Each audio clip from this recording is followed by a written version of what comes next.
sa kakatawhan.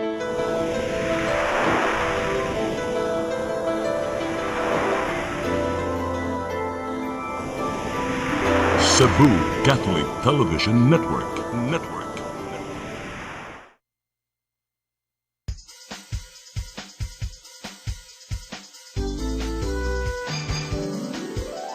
Hello Cebu, maayong buntag. Yaksuntan ang kahayan nga nagsugid sa matuod, nadagan sa panghitabo. Hello Cebu, maayong buntag Pinoy.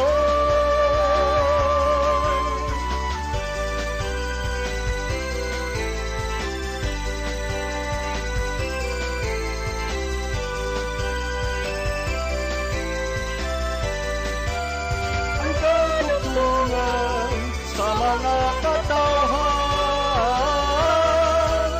Hello Cebu, hello Cebu, maayong buntag Pinoy, maayong buntag Pinoy, maayong buntag Pinoy.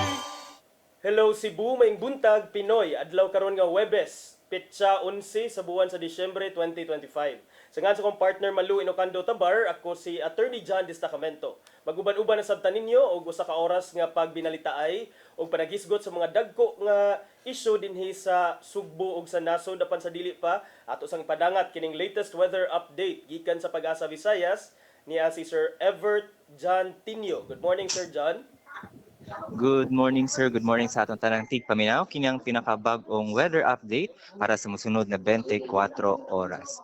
Ang shear line o ang panagbo sa hanging amihan o easterlies ang padayon nakaapekto dinhi sa may eastern section sa northern o central Luzon. Samtang ang hanging amihan o northeast monsoon ang nakaapekto sa nabihiling bahin sa northern Luzon region.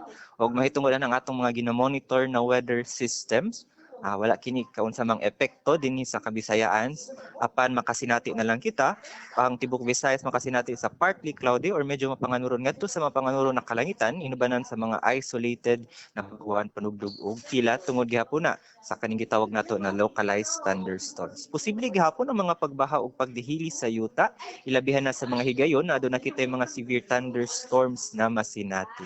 Maong giabisuhan nato ang tanang tigpaminaw na mapabiling mahimantayon sa mga issuances o advisories gikan dinhi sa DOST Pag-asa Mactan. O para sa atong kahimtang sa dagat o hangin, ang Kabisayaan makasinati gihapon sa hinay ngadto sa kasarangan na paghuro sa hangin na nagigikan sa amihanan silangan ngadto sa amihanan di ang atong kadagatan ana apod sa hinay ngadto sa kasarangan ang pagbalod.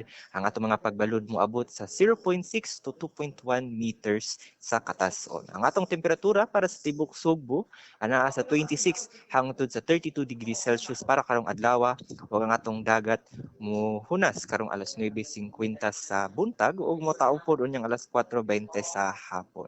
Ang atong haring adlaw mulubog unyang alas 5:23 sa hapon ng Philippine Standard Time ana kita sa 8:15 sa kabuntagon. Ug kana ang pinaka-latest na weather update gikan dinhi sa DOST Pag-asa Visayas kini si Everjan Tenyo nagpabilin na sa babago-bagong panahon adunay pag-asa sa saktong impormasyon. Daghang salamat ug mayong buntag. Sir John.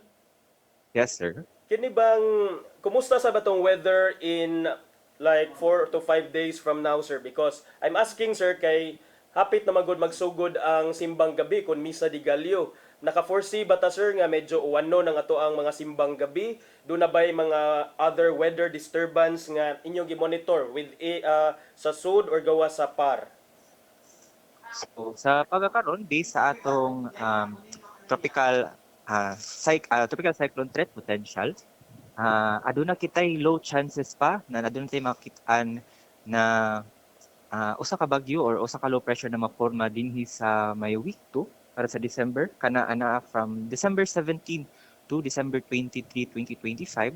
So adunay tay low chances pa lang na mahimong tropical cyclone or usa ka low pressure area dinhi sa gawas sa Philippine Area of Responsibility hangtod dinhi sa may sulod na dinhi sa may eastern section sa nasod.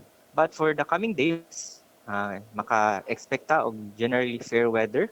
Wala kitay system na threatening or ginamonitor diri sulod sa Philippine Area Responsibility for the coming days. Okay, so that's good to know, Sir John, no, nga at least in the next couple of days, mga pipila ka adlaw, murag nindot-nindot atong tiempo, pero katong imong giingon nga basin lang unya, mga towards Christmas, medyo wano na unya ta aton lang nang monitoron niya, sir, kanang imong giingon nga LPA ug ang development niya na.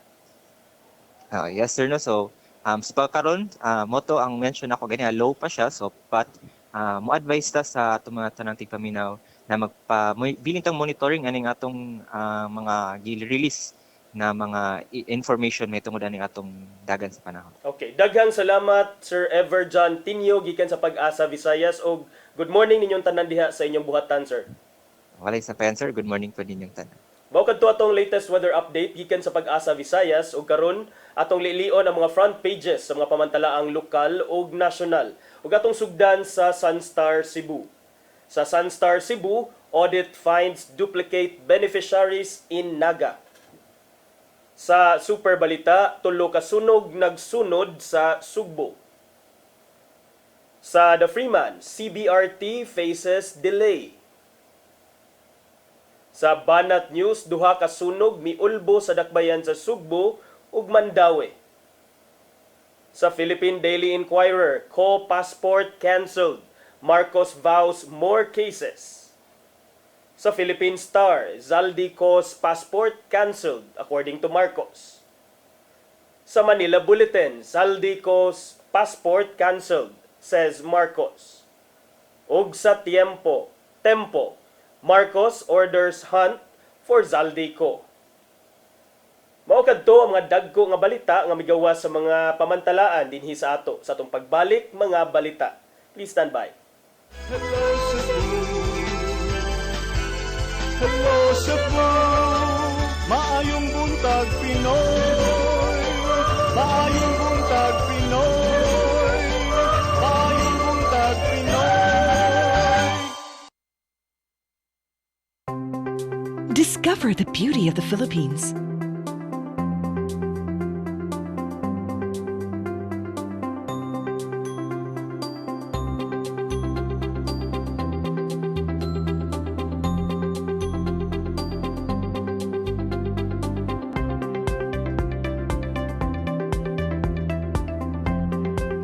With Philippine Airlines, the country's flag carrier.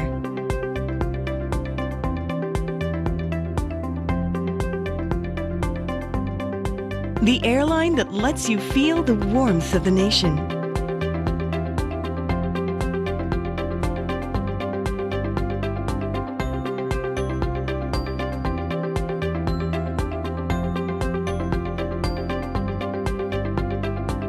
Mabuhay!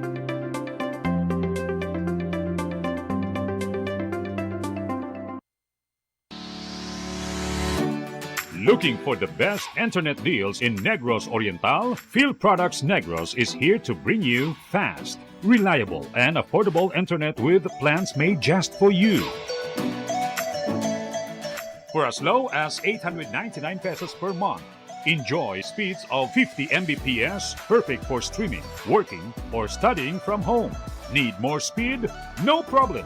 Get 100 Mbps for just 1,199 pesos. 150 Mbps for only 1,499 pesos, or our fastest plan, 400 Mbps for just 2,399 pesos per month. Plus, you can add over 100 cable TV channels to your internet plan for just an additional 100 pesos per month. That's entertainment and lightning fast internet all in one. Enjoy no installation fees and start today with a 1,000 peso customer deposit. Call us now or visit our website to sign up with the Phil Products Negros. You get internet that's affordable, reliable, and local. Phil Products Negros, bringing you closer, faster. Call us at 0917-631-5240 or visit our website www.philproductsnegros.net or our Facebook page, Phil Products Dumaguete. Subscribe now. Hello Cebu, hello buntag Pinoy. Maayong buntag Pinoy. Maayong buntag Pinoy. Balik sa Hello Cebu, maing buntag Pinoy o karon sa tong mga balita. Naguna sa tong mga balita karong buntaga Christmas party alang sa tanang empleyado sa LGU Lapu-Lapu City kanselado. Matod ni Mayor Cindy Chan nga matag departamento lang ang pagpahigayon og Christmas party. Ang kasayuran nihatod ni Crystal Joy Filerca. Gipahibaw ni Mayor Cindy Chan nga kanselado ang Christmas party para sa tanan mga empleyado sa LGU Lapu-Lapu. Matod sa mayor nga karong higayuna mo ay panahon sa panagiusa human sa sunod-sunod nga mga katalagman nga niigo sa Sugbo. Maong imbes nga mag-Christmas party, pilion na lang nila ang motabang sa mga Sugboanon aron makarecover og makabarog pagbalik human sa nasinating linog og mga bagyo. Apan gitataw ni Mayor Chan nga bisan pa man og why Christmas party para sa tanan mga empleyado, apan magpadayon gihapon ang simpleng Christmas party matag departamento. Tibuok na Christmas party kanang usual sa Hoops Dome mo'y dili ra, pero ang mga per department allowed ra sila mo pahigayon og kaing ka tone down na Christmas party ba. Dili lang mga kanang bungga kayo. Dugang pa niya nga ang tanan mga empleyado makadawat gihapon og ham og tag 5 ka kilo nga bugas. Samtang kabahin sa bono sa mga empleyado, sigun pa niya nga maghuwat lang siya sa anunsyo ni Presidente Ferdinand Marcos Jr. Apan aduna ray nakaandam nga pondo. Karong Huwebes usab ipahigayon ang tree lighting sa Lapu-Lapu City. Apan giangkon sa mayor nga simple ra ang ilang dekorasyon para sa Pasko ug ang gipamutang sa mga kadalanan nga dekorasyon mas nakatutok na para sa ASEAN Summit sunod tuig. Naggahinta og decor para ASEAN. So kanato mga lanterns para naman na actually ASEAN. So mapusla na for 1 year. Dili ra karong Christmas. No?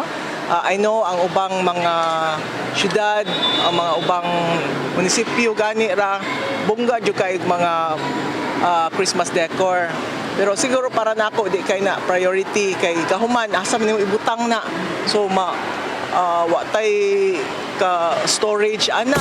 Ibutyag usab si Mayor Chan nga gustuhon man niya mohatag og pang Noche Buena package sa tanan panimay sa dakbayan sa Lapu-Lapu apan maglisod sila tungod kay wa kini malakip sa budget karong tuiga. Apan gitinguha niya nga sunod tuig mahimo kining posible. Daghang moingon na nakahatag maliyang mandawi ana. Naapil na mo silang budget. So, maibog baya ko. I know. Nya ganahan sa kay ta mo no na ang mga tauhan. Anong dili ko no, or wala dire. We just try lang yun sa availability sa funds. Crystal Joy Filerca, CCTN News. Sa laing bahin, mas limpyo nga kasaulugan sa Sinulog 2026, gihingusgan ni Mayor Nestor Archival, samtang nagpadayon ang pagtaod sa dakong entablado sulod sa Cebu City Sports Center. Ang kasayuran nihatod ni Gian Navarro.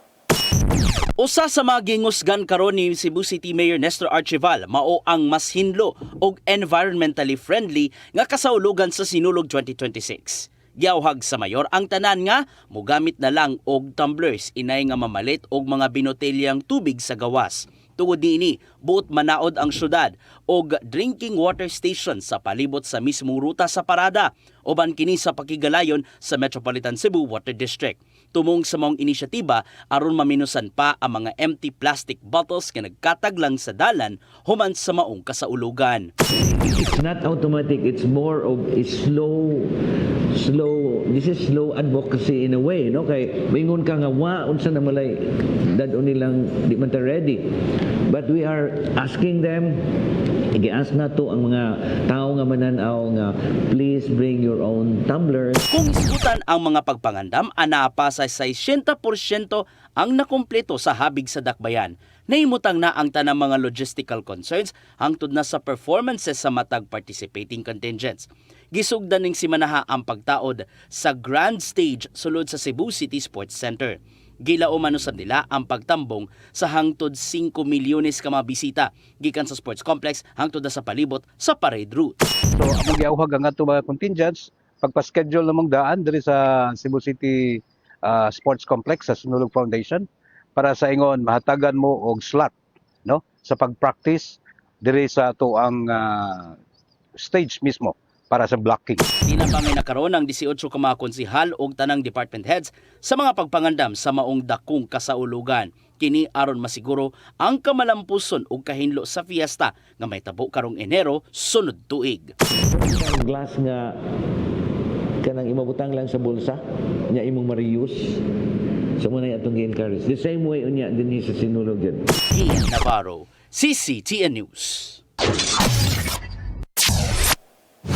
Sa pagpadayon sa itong mga balita, duha ka mga sunog miulbo sa syudad sa Mandaue kagahapon sa buntag.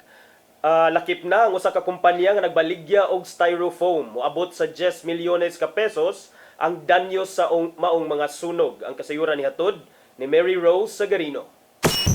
Moabot sa duha ka sunog ang natala sa syudad sa Mandaue kaganinang buntag. Usa sa barangay Gezo alas 7 sa buntag sa showroom og tindahan sa usa ka kumpanya nga nagbaligya og styrofoam og insulator. Moabot sa 10 milyones pesos ang danyos, diin gitudlo nga hinungdan ang electrical issue.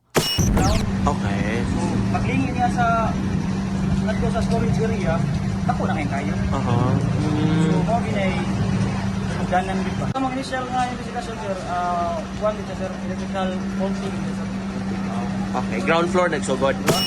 Usa ka babay usab ang natalang samdan, human matrap sa ikaduhang andana sa building. Hinuon gilayon ra usab na rescue sa kabombiruhan. Napaong ang kayo alas 8:22 sa buntag, wala ray nalambigit nga mga kabalayan. Ang ikaduhang sunog natala alas 9 sa buntag sa barangay Subang Dako, apan gilayon ra nga napaong sa mga residente ug kabombiruhan. Subay sa mga nahitabong sunog, giawhag ni Mayor Tadeo Junki Uwano ang mga residente ug establisimento nga kanunay nga magbinantayon aron kalikayan ang sunog. Gipahinumduman nga bantayan ang Christmas lights, mga appliances ug gadgets. Binantayon ni kita sa atong mga tiksunan diri sa syudad para may naay walay mga untoward incident na mahitabuhan ning sunog niya. Sud na kayo, giagian na tag bagyo, giagian na tag linog, samot pagyud simbako lang, magian pagyud tag sunog. So we'll just have to be vigilant. Mary Rose Sagarino, CCTN News. Sa laing mga balita, duha ka mga balaudnon nga nagtinguha nga malimpyuhan ang political system sa nasod o magpatunhay sa public financial accountability suportado sa Malacañang.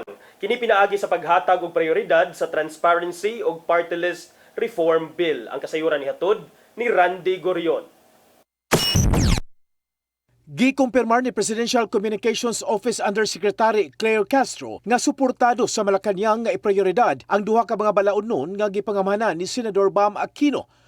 Kini mao ang Senate Bill 1559 o ang Party List System Reform Bill ug ang Senate Bill 1509 nga nailhan nga Citizens Access and the Disclosure of Expenditures for National Accountability o CADINA Act.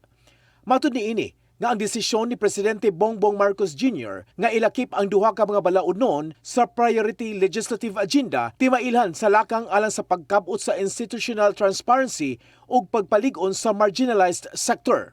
Para sa mas bukas at maayos na pamamahala, ipinag-utos ni Pangulong Ferdinand R. Marcos Jr. sa Kongreso na gawing prioridad ang 4 na legislative measures.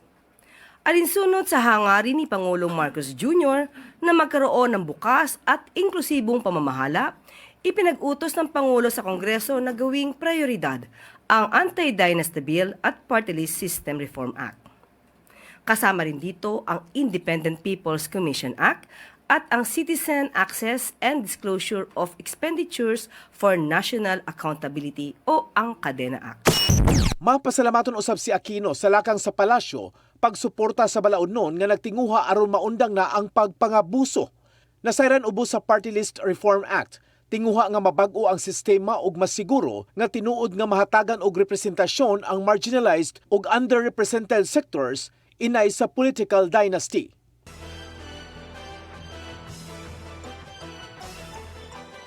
Samtang ang CADINA Act, nagtinguha nga mahimong institusyon ang transparency sa paggasto sa pundo sa gobyerno, pinaagi sa pagbando alang sa real-time nga pagdeklarar sa tanang transaksyon sa gobyerno, pinaagi sa usa ka public digital ledger. Ang pagbulatlat ng mga pinagagastusan hanggang sa presyo ng materyales, yan po ang level of transparency na hinahanap po natin at yan din po ang pinakamalakas nating sandata laban po sa korupsyon at sa pagnanakaw sa ating bansa. Tungod niini, Laumang mapadali ang lakang ug masunod ang panawagan sa presidente aron mapatuman ang mas patas ug transparent nga administrasyon ug reformang pangpolitika. Randy Gurion, CCTN News. Sa atong katapusang balita, mobile library o Bible on Wheels gibuksan sa Mabolo Police Station sulod sa Mabolo Elementary School. Kining inisyatiba gihangop sa direktor sa kapulisan sa Dakbayan sa Sugbo. Ang kasayuran ni hatod ni Arnold Bustamante. Sa labing unang higayon dinhi sa siyudad sa Sugbo, gibuksan sa Mabolo Police Station ang ilahaga mobile library o Bible on Wheels sa pagpangulo sa hipinini nga si Police Major Eric Hinguyon uban sa Advisory Council sa sulod sa Mabolo Elementary School. Kini nga programa unang gihimo ni Hinguyon sa dihaga naghipi siya sa Carmen Municipal Police Station sa probinsya Sugbo. Pipila ka tuig na ang nakalabay nga nakaani og daghang pagdaig. Gigamit nila ang ilahaga police patrol car din gisakay ang nagkalain-laing libro o mga Biblia nga mahimong mabasa sa mga tinun-an sa elementarya uban sa mga babaeng pulis sa Mabolo Police Station. Atol sa pagbukas sa mga programa, mitambong ang hepe sa Cebu City Police Office nga si Police Colonel George Ilanan. Din ihang gibutyag nga nakadaig siya sa inisyatiba nga gihimo sa kapulisan sa Mabolo. Mato ni Ilanan nga nalipay siya sa programa tungod kay mahinungdanon kaayo nga aga mga tinun-an mubasag yun og libro, lagip na ang Biblia tungod kay siya mismo dili makaabot sa iyang trabaho kung nga wala ang libro. Iyang gibutyag nga lahi na karon itandi sa taas nga katuigan na milabay gumikan kay ang mga bata sa gadget na basa sa libro o nalimta na ang tradisyon nga mao ang pagbasa gamit ang physical nga libro. And I am very happy and very supported with the initiative of the Mabolo Police Station and the Advisory Council for this mobile library and Bible on Wheels. Sa karon ng panahon na kung atong nabantayan ang mga bata karon ang ihatag tablet, cellphone, tablet, nindot kini na initiative balik dito sa libro. Eh siguro kami sa among panahon, among lang nila ni Ma'am, ni Eric, panahon na mo sa una, libro man to. Wala pa'y laptop, wala'y tablet, wala'y cellphone. Sa libro mi, kung unsa mi karon, kung unsa among naabot karon, tungod ni sa libro. Libro pa man to sa una. Idasig na Ilanan ang mga magtutudlo lakip na ang mga tinun-an nga mubasag yun og libro lakip na ang Biblia alang sa espirituhanon nga pagkaon aron doon na sila'y mamauhan. Si Hinguyon siyang bahin ni Butyag ilang nahukman nga mulusad sa mga matang sa programa tungod kay nakita niya nga doon mga bata nga walay akses sa libro nga angayan nga ilang tabangan. Tinguhan nila nga palapdan kini aron daghan ang mga tinun-an ang ilahaga matabangan nga makatunusab sa pagbasa sa mga libro ug Biblia. Arnold Bustamante, CCTV. Mao kadto mga balita nga nahipos sa atong kaubanan sa CCTN News and Public Affairs Team. Ug kadto mga balita inyo nakita kagahapon sa atong programang Sayri 47. Sa atong pagbalik magisgot-isgot na kita og pipila ka mga isyu nga may labot ang lungsod ug ang nasod. Please stand by. Hello Cebu, hello Cebu, maayong buntag Pinoy, maayong buntag Pinoy, maayong buntag Pinoy.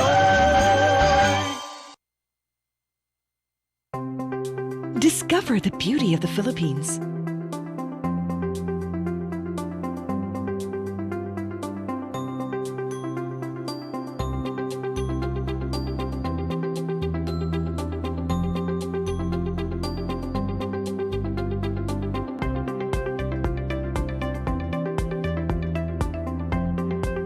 With Philippine Airlines, the country's flag carrier.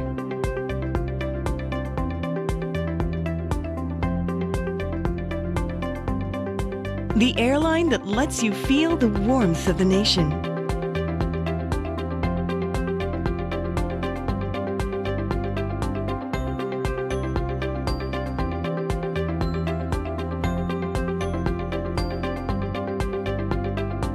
Mabuhay!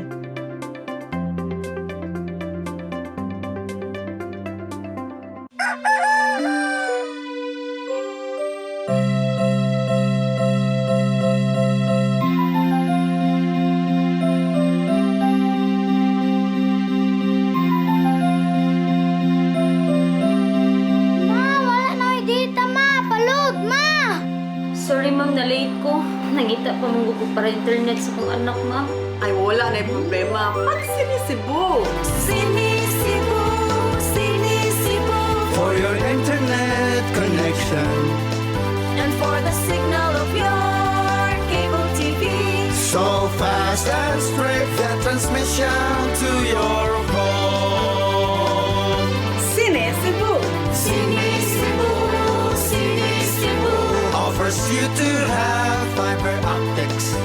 For your viewing experience, perfect and clear, so fast. So great and affordable for you to enjoy. Sinisibo. Cebu Television Network Incorporated offers fiber to the home broadband internet bundled with fiber to the home cable TV connection. Cebu Television Network Incorporated with its operation in Metro Cebu and the whole province of Cebu soon. And affordable for you to enjoy. Sinisibo.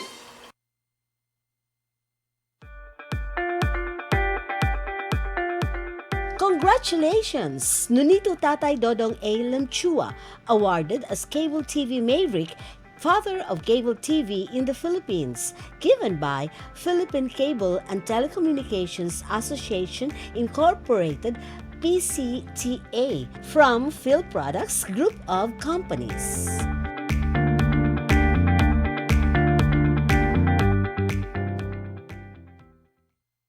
Hello Cebu, hello Cebu, maayong buntag Pinoy, maayong buntag Pinoy, maayong buntag Pinoy. Balik sa Hello Cebu, maing buntag Pinoy, kansilado na ang passport ni former Ako Bicol Party List Representative Zaldico nga gipangita karon sa mga otoridad tungod sa iyahang giingon nga kalambigitan atong mga proyekto didto sa Oriental probinsya sa Oriental Mindoro. Kani maoy gitaho ni no less than President Ferdinand Bongbong Marcos Jr. kagahapon diin sa usa ka video may order sab si Marcos nga iyahang ipa-coordinate ang tanang mga agencies sa mga embahada sa tibuok kalibutan lukop kalibutan pag-prevent aning Zaldico nga makaiskapo. So si Zaldico mao ni siya ang katong party list representative sa Ako Bicol nga mi-resign nya karon do na siya giatubang nga usa ka warrant of arrest nga gi-issue sa Sandigan Bayan tungod atong mao lagi questionable nga flood control projects didto sa Oriental Mindoro. Nya si Foreign Affairs Secretary nga si Maria Teresa Lazaro miingon nga kining cancellation sa passport ni Zaldico nga mi take effect sugod kagahapong alas 5 sa hapon nahilatid ko ni siya or ang basihan ani kay ang direktiba gikan sa Sandigan Bayan og in compliance sa mando ni Presidente Marcos. Gimanduan sab nga arestohon ang laing 15 ka mga tawo gikan sa Department of Public Works and Highways o sa construction firm nga gitawag og SunWest Corp alang sa kaso nga graft o malversation of public funds. Matod ni Marcos, I am reporting to you that the passport of Zaldico has been cancelled. Pero malagi na atong pangutana mga higala, dugay naman ni float good ang kining pangan ni former Representative Zaldico nga naalagi kunoy involvement aning mga flood control projects, ghost projects, pero nganong karon raman sad and hinaut pa nga at least kaning ang uban magod ingon nga why just now nganong wala man gi dali-dali kaniadto nganong wala man gi aksyonan dayon katong sayo pa nga kahibaw man ang murag ang iyang pangan ni float man dayon ni at the early stages of the flood control scandal or the flood control expose. Pero kung ako say pasultihon ani mga higala, better late than never. Kay at least karon na cancelar na gyud ang passport, that means nga dili na siya free nga maka ngadto ngari og mga maka-hop og mga nasud.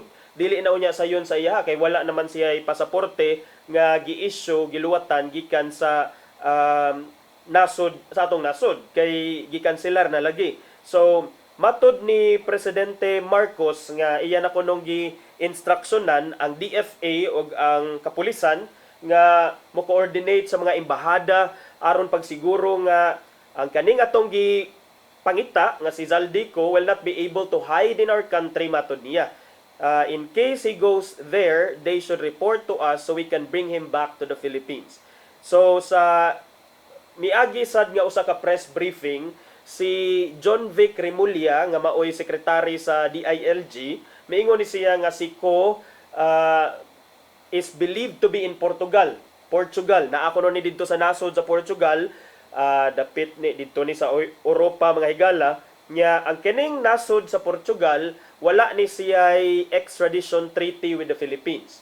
Unsa may importansya ani, unsa may significance aning moingon ta nga ang Portugal walay extradition treaty with the Philippines. Ang pasabot ani nga dili pwede nga makuha ang unsa ni dili pwede nato nga makuha or if ever magani nga duna say kining mga maaresto siya dito, dili pwede kuhaon siya sa Pilipinas. So he had urged Filipinos overseas to take photos of Ko, nya i-post ko ning mga photos o lagway dito sa social media in case they see him, aron ang mga otoridad would have an idea of his whereabouts. So kamo diha nga makakita-kita, tan-awa lang ninyong ambot sad lagi kung makaila mo kay by now dugay-dugay na ba ni siya nga nagpakita.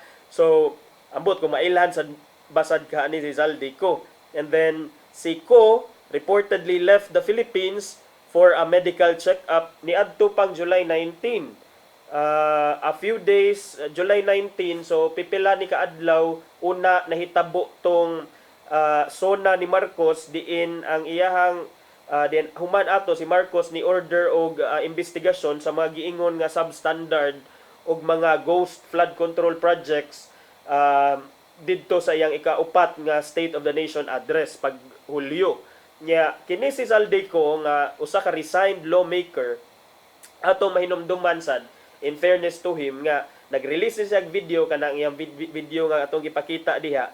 Nag-release siya video diha, iyang giakusahan sad si Presidente Marcos ug uban pa mga opisyales sa administrasyon nga duna sad sila kalambigitan. Gisumbalik ni Zaldico ang iyang mga akusasyon, ang iyang mga aligasyon ngadto kang Presidente Bongbong Marcos og sa uban pa makaubanan ni sa administrasyon ni Presidente Marcos. Matod pa si Marcos kuno dunay mga questionable sad nga budget insertions. In fact, niingon siya nga si Presidente Marcos kuno maoy mimando gyud nga mag-insert kuno og 100 billion worth of budget insertions didto sa General Appropriations Act nga ilang gihulma at that time.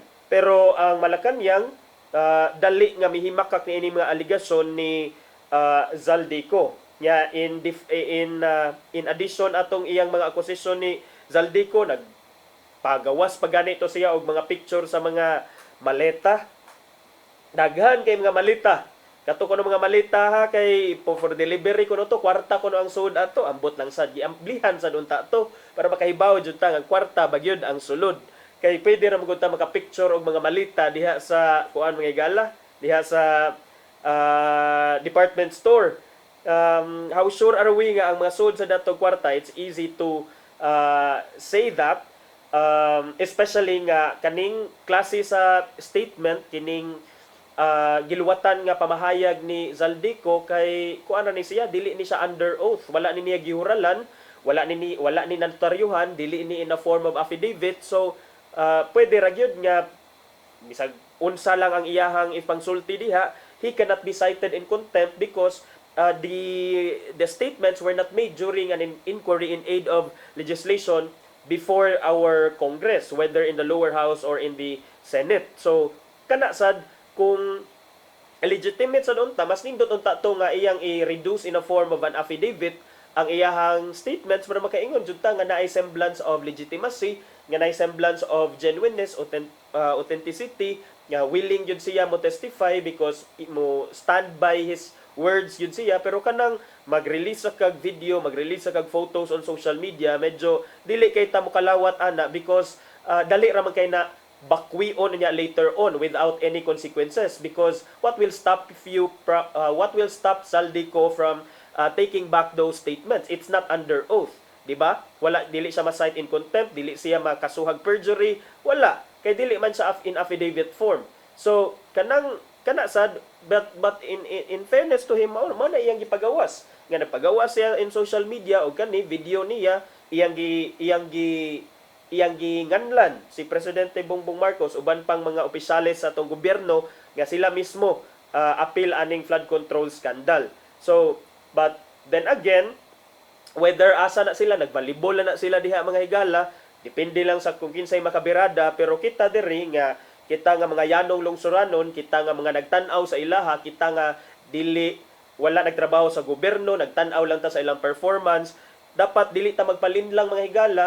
Ang ato adiri is accountability not based on political colors, accountability and transparency not based on kung kinsa atong gisuportaan, pero accountability gikan sa kung kinsa pa man na ang dapat manubag. So dapat nga dili sa nato hatagan og kolor, dili nato hatagag politika ang pagdemand nato, pagpangayo nato accountability, kay kung pilion na sad nato medyo diktaan na murag unsa may purpose sa atong pagpangita og justice para sa ato ang kaban kung pilion lang nato. So okay lang di ay atong gisuportahan, okay ra mangawkaw nya ang katungwa nato gisuportahan, dili okay. So dapat wa tay dapigan whether atong gisuportahan or or wala. It doesn't matter for as long as involved sila aning mga kabuang pagpangawkaw, kinahanglan sad sila nga madubag. Si Marcos sa susama nga video statement kagahapon miingon sab, mi-update sab siya nga si contractor Sara Diskaya mi surrender na ngadto sa National Bureau of Investigation. Kagahapon di ay nakakita kog video ni nga gi-publish sa ABS-CBN katong interview, exclusive interview with Sara Diskaya. Gipangutana siya wa ba siya mahadlok nga naay possibility nga mapriso siya, ingon siya in taon naghilak sa interview sa ABS-CBN nga ingon siya nga nahadlok siya kay especially kuno nga iyang mga anak dunay murag ingon man to siya ADHD ba to, dunay some condition nya dayon ang iyang bana kay nga si Curly Diskaya kasamtangang napriso dito sa Senado because of contempt kay malagitong tungod sa iyang inconsistent nga testimony kuno ni adtong last time nga ni appear siya dito sa Congress sa Senado alang sa ka-inquiry in aid of legislation. So mato di Diskaya nga open siya sa possibility gyud nga posible gyud siya nga mulandig siya atos prisuhan, pero mo na dili siya maka emotional siya sa maong interview kay medyo ang tanan kuno nila nga pagpaningkamot nilang magtiayon alang kuno to sa ilang mga anak nya karon kung mapriso siya dili na kuno siya maka of course dili na siya makakitaon niya sa iyang mga anak o sa iyang pamilya. So mo na ang content sa kaning interview sa ABS-CBN dito kang Sara Diskaya kagahapon nga to nakit-an sa social media, but I think that's justice para nako. Sometimes we really have to face the consequences of our action. And nindot sab nga mas gipili niya nga mo surrender, mo voluntarily surrender siya kay para sad duna say igo nga opportunity nga motubag aning mga pasangil batok kaniya. Kay if dili ni tinuod or kaayo na lang ana kung dili na tinuod, pero kung tinuod man sab, then I think that she has to dance with the music. Inhanglan niya atubangon ang mga consequences og because that's just how it is. So kana siya, but ang ato laging giingon nga hinaot paunta nga it will not stop on Sara Diskaya, that it will not stop on Zaldico, but it should continue with the other officials in the government. Kay daghan pa man ug dili lang sad ta mo focus ani mga flood control projects, daghan pa mga proyekto kay bawta nga daghan pa mga proyekto diha. At this point wala lang gyud nga tribukar, pero nagpaabot ra sad na nga ma-reveal on niya kung unsa na mga proyektoha diha, dili lang sa DPWH but also sa lain nga mga ahensya sa gobyerno involving lain pa nga mga opisyales sa gobyerno. So kana mga higala, this is a good development. leading up to Christmas nga after 5 years, 5 months or so, doon na nagyoy mga developments ngayon ani na anay napasakahan og kaso, na nay mga arrest warrant, na nay cancellation of passports. So at least makaingon ta nga nagtuyok yun ang ligid sa hustisya dinhi sa atua. Ang atua raman sa diri is hopefully dili lang lagi na mapolitika sad because again kung imo nang sagulan og politika then murag ang ato ang kampanya for transparency and accountability ma-dilute siya or dili na inana ka kusgan. Sa laing bahin mga higala kinaghisgot man ta nga si former Senator Bong Revilla murag he figured in the news recently. Si former Senator Bong Revilla ni file na ni siya sa iyang counter affidavit to answer those katubitang allegation nga involve siya graft and corruption involving atong allegedly non-existent pod or ghost project dito sa ghost nga flood control project dito sa probinsya sa Bulacan. Si Revilla miingon ni siya nga wa ko naka-violate sa Anti-Graft and Corrupt Practices Act. According sa lawyer ni Bong Revilla nga si Francesca Senyiga, ang kanhi senador ko no mga higala mipakita sad ni siya og mga ebidensya pag matuod nga dili tinuod tong mga akusasyon. Maliban sa kanyang counter affidavit, nagsumite si Mr. Revilla ng mga ebidensya na magpapatunay na lahat ng mga nilalaman ng mga aligasyon, akusasyon at mga reklamo laban sa kanya ay pawang kasinungalingan. Matod sa abogada nga si Revilla kuno, nangindahay ni siya nga ang DOJ mo evaluate fairly and decide against elevating the case to court. Kay kining iyahang graft and corruption case na pamani diha sa Department of Justice imbestigahan pa ni sa mga prosecutor. Tan-awon unya ni kung naay reasonable certainty of conviction, that's the time nga i-elevate dito sa korte ang maong mga kaso. Pero at this point nag hope ang kampo ni Revilla nga may unta og dili lang ipadayon. Ang kaning complaint gi-file ni in relation atong flood control project dito sa Bulacan nga matod pa sa mga prosecutor non-existent, di man ni makita, di man ni mapalgan, di man ni makitaan. Si Prosecutor General Anthony Padulyon mi kumpirmar nga si Revilla og sa former lawmaker nga si Zaldeco katong atong gihisgutan ganina, appeal ni sila as mga respondents aning investigation involving SYMS Construction. Si Revilla iyang gihugtanon nga gihimakak kini mga allegation nga naglambigit kaniya sa mga proyekto o mao ni ang ikaduha nga major corruption scandal sa maong kanhi senador.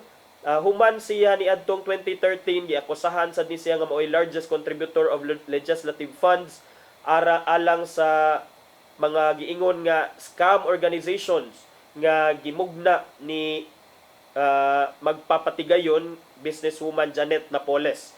Nya pag 2021 hinoon si Revilla na-acquit ni siya sa iyang multiple graft, plunder ug malversation cases tungod atong maong kaso. So na-quit siya ato,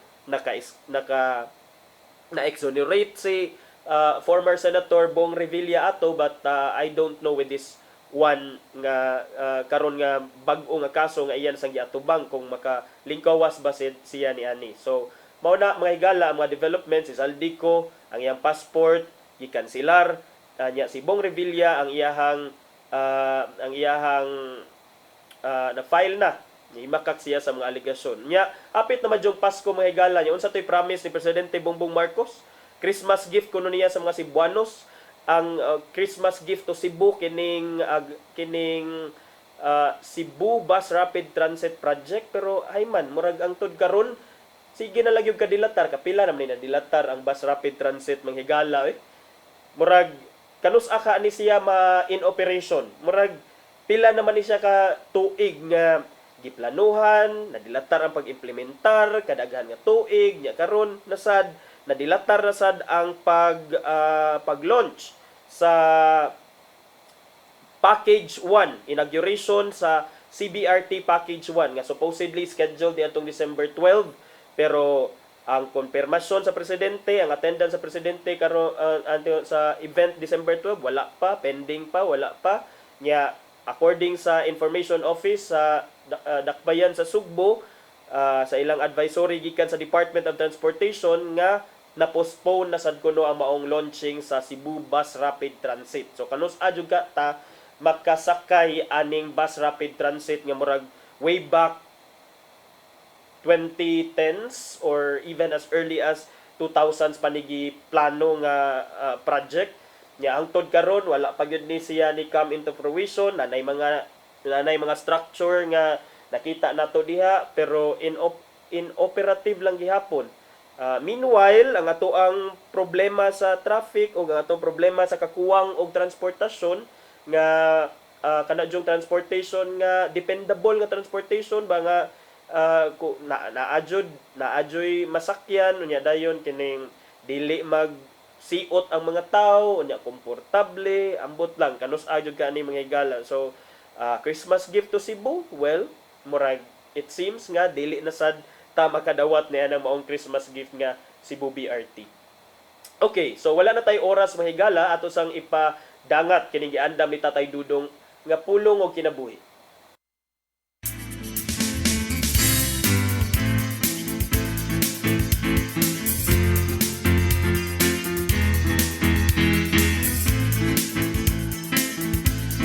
Ang pulong mo, ang diwat sa dalan ko. Pamati ka mo, ako nagpadala kaninyo nga sama sa mga karnero ngadto sa panon sa mga lubong. Busa kinanglan magmaigmat kamo sama sa bitin ug magbalumo sama sa salampate.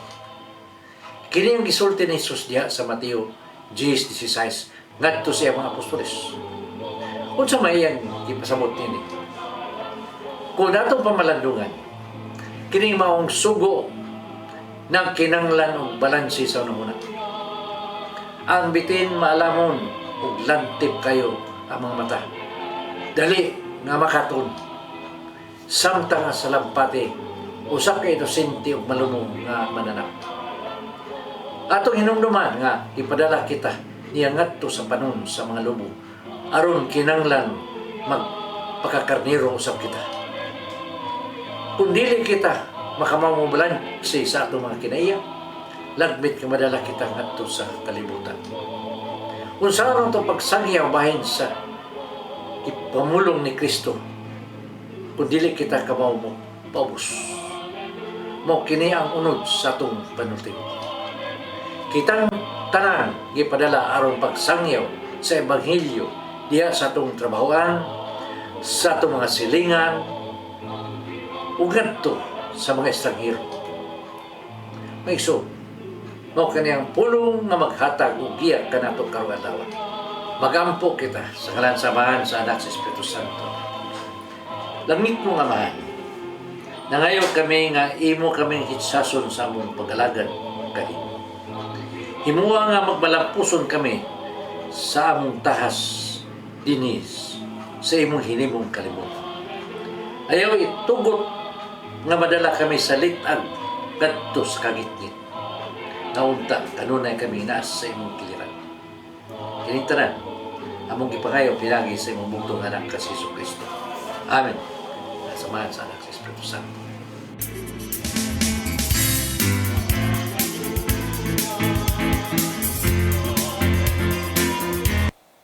Pulong og kinabuhi ni Tatay Dodong Limchua mao'y nagtapos sa tong tulumanon karong buntaga. Sa dili pa ta manamilit, ato sang pasalamatan ang Philippine Airlines. Silang Nanay Diana Limchua ug Tatay Dodong Limchua ingon man si Archbishop Alberto Uy. Nya, salamat sab sa amo ang News Manager Cap Dennis Tabar, mga kaubanan sa tong technical team silang Sir Robert, Miss Inday, Sir Matmat, Miss Mabel ug Miss Joanne. At mga video editors, Sir Michael, Sir Rodel ug Sir Raymond, ya dinhi sa studio atong assistant Sir Ferdy. Salamat. Daghang salamat kaninyo sa pagpakig-uban kanamo karong buntaga. Sa ngan sa akong partner Malu Inocando Tabar, ako si Attorney John Destacamento. Hangtod ugma dinhi sa atong programa matag buntag, ang Hello Cebu, mayong buntag Pinoy. Hello